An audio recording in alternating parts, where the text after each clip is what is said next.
لو تناهيتم إلى سر الحياة وصنعتم كائنا حيا نرى. قرآن مجید میں اللہ تعالیٰ کا ارشاد ہے وَلَنَبْلُوَنَّكُمْ بِشَيْءٍ مِّنَ الْخَوْفِ وَالْجُوعِ وَنَقْصٍ مِّنَ الْأَمْوَالِ وَالْأَنفُسِ وَالثَّمَرَاتِ. ہم تمہیں ضرور بھی ضرور آزمائیں گے خوف میں مبتلا کر کے. یہ خوف تمہیں جان کا بھی ہوگا، مال کا بھی ہوگا، تمہاری پیداوار میں کمی کا بھی ہوگا. ہر طرح کی آزمائشیں تم پر آئیں گی، اور اللہ کہہ دے صرف آئیں گی نہیں، وَلَنَبْلُوَنَّكُمْ ضرور بالضرور آئیں گی. کیوں آئیں گی بھائی؟ کیا معاذ اللہ یہ چاہتا ہے کہ دنیا میں فساد رہے، دنیا میں امن قائم نہ ہو، لوگ بھوک میں مبتلا ہوں، لوگ مسائل کا شکار ہوں؟ تو اللہ کو ان سب چیزوں سے کیا ملتا ہے بھائی؟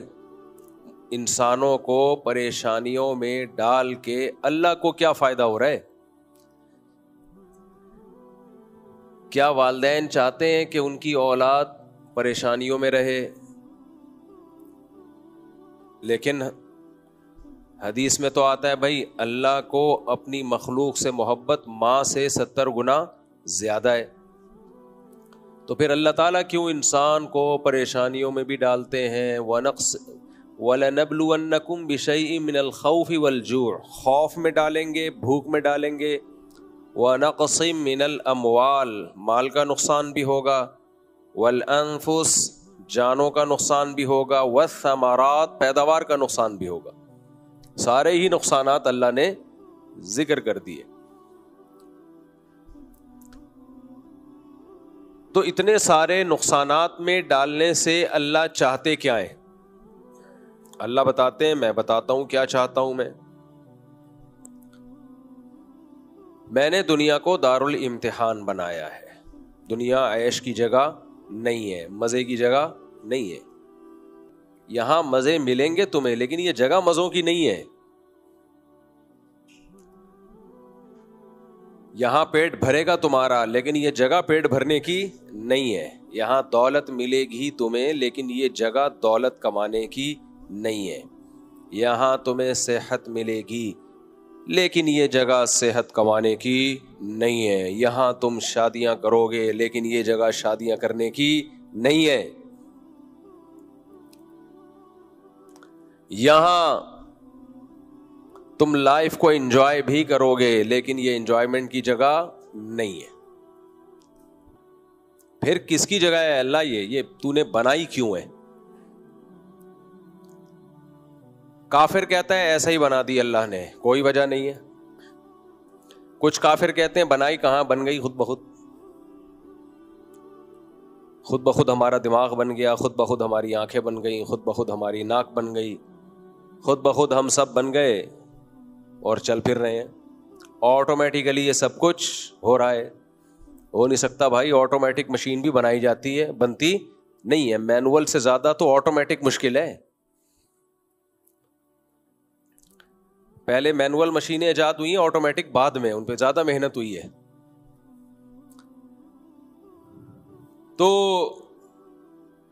آٹو پہ بھی سیٹ ہونے میں ٹائم لگتا ہے.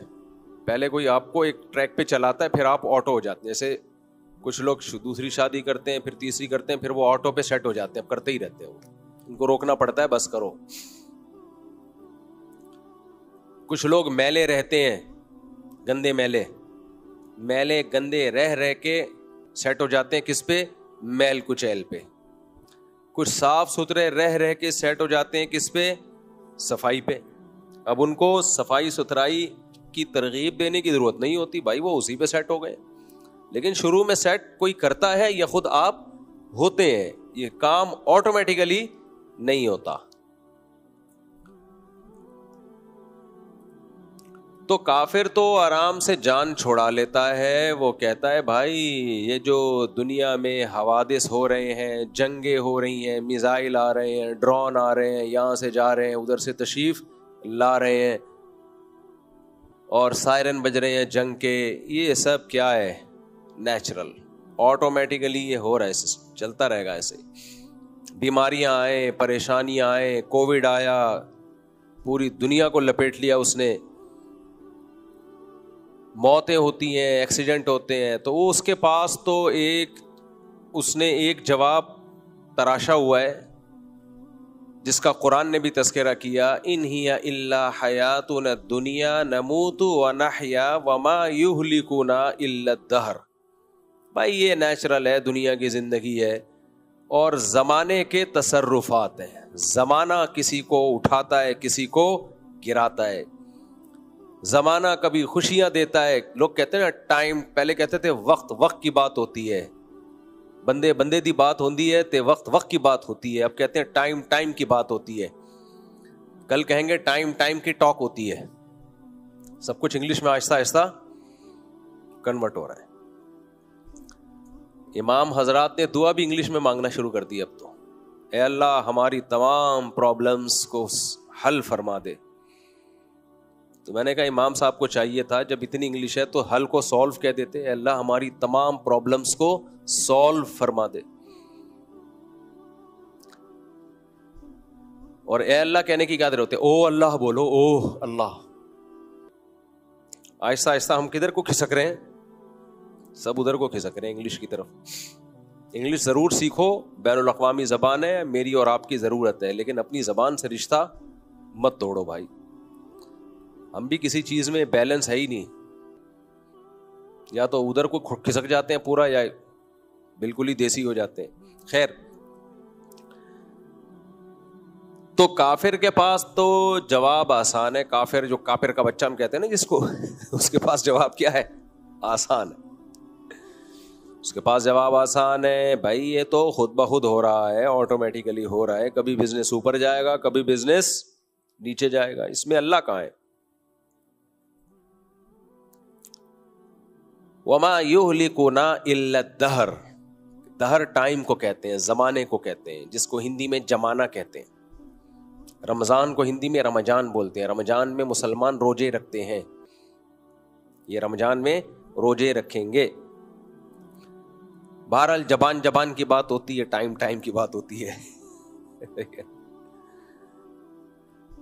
تو وما یہلکنا الا الدہر.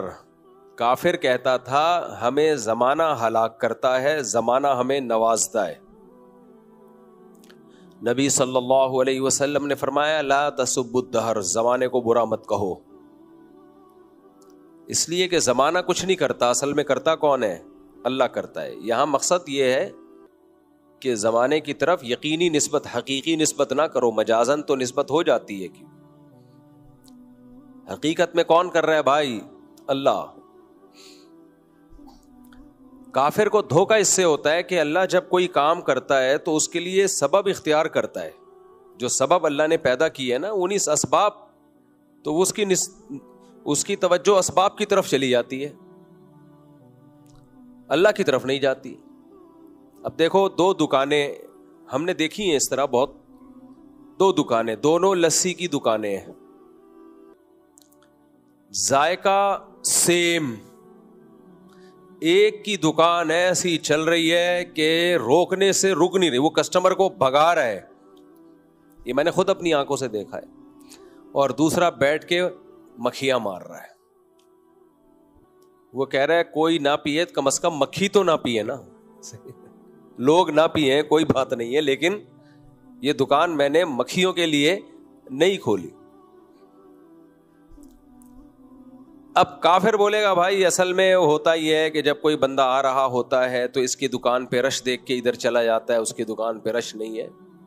بھائی ٹھیک ہے, لیکن یہ سبب اللہ نے اس کے لیے پیدا کر دیا, اس کے لیے پیدا نہیں کیا.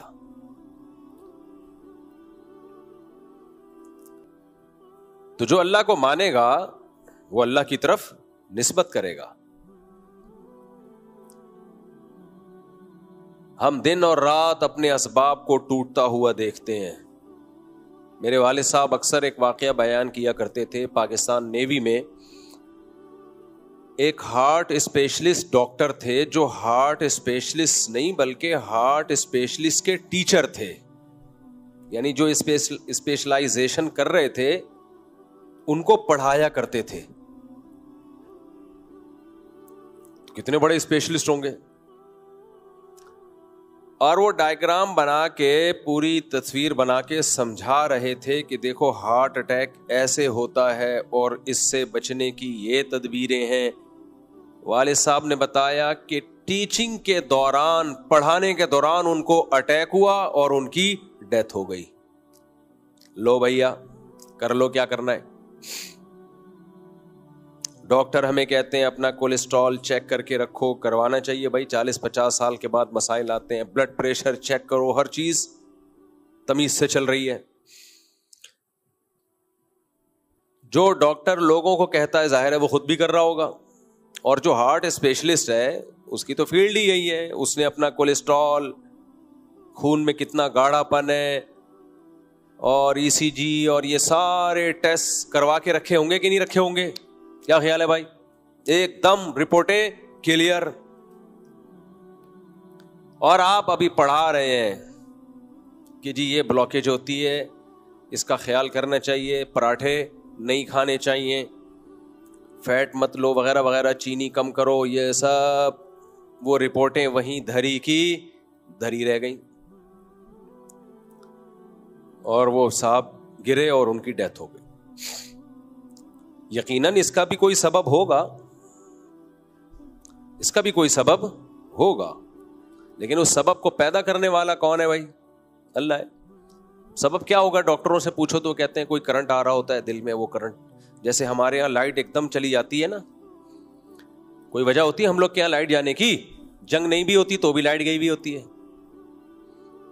جنگ نہیں بھی ہوتی تو بھی بتیاں بجھی بھی ہوتی ہیں. تو ہمیں تو انڈیا سے ویسے بھی کوئی اس لیے مسئلہ نہیں ہے کہ یہ مسئلے تو ہم پہلے سے دیکھ رہے ہیں. اب ڈرون گر رہے ہیں, اللہ ہدایت دے مودی کو. تو لیکن اللہ سے جنگ کی تمنا نہیں کرنی چاہیے. لیکن کراچی نے اتنے دھماکے پہلے دیکھے ہیں, اتنے دھماکے دیکھے ہیں نا کراچی نے, تو ہمارا امیون سسٹم کافی اسٹرانگ ہوا ہے. تو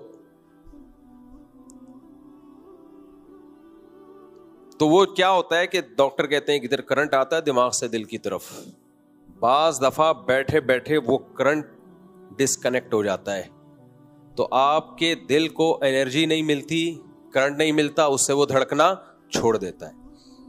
میں تو ہر طرح کے لوگوں سے, آپ کو ڈرانا مقصد نہیں ہے کہ آپ ڈر جائیں کہ یار کرنٹ ہمارا نہ کہیں غائب ہو جائے, ڈرانا مقصد نہیں ہے, مقصد تو ڈرانا ہی ہے. جب تک ڈرو گے نہیں, اللہ کو مانو گے کیسے, اللہ کی مان کے کیسے چلو گے؟ یہ اتنا زیادہ دنیا سے دل لگا کے جو ہم بیٹھ گئے ہیں نا, ہر شخص نے یہ فرض کر لیا کہ میں 100 سال جیوں گا, مجھے کچھ بھی نہیں ہوگا, میں تو جوان ہوں, میری رپورٹیں کلیئر ہیں, میں نہیں مروں گا. احمقوں کی اس جنت سے فوراً سے پہلے نکل آؤ. احمقوں کی جنت پتہ ہے کسے کہتے ہیں؟ سارے جہنم کے اسبابوں اور بندہ سمجھ رہا ہو کہ میں بیٹھا ہوا کہاں ہوں جنت میں, اس کو کہتے ہیں احمقوں کی جنت.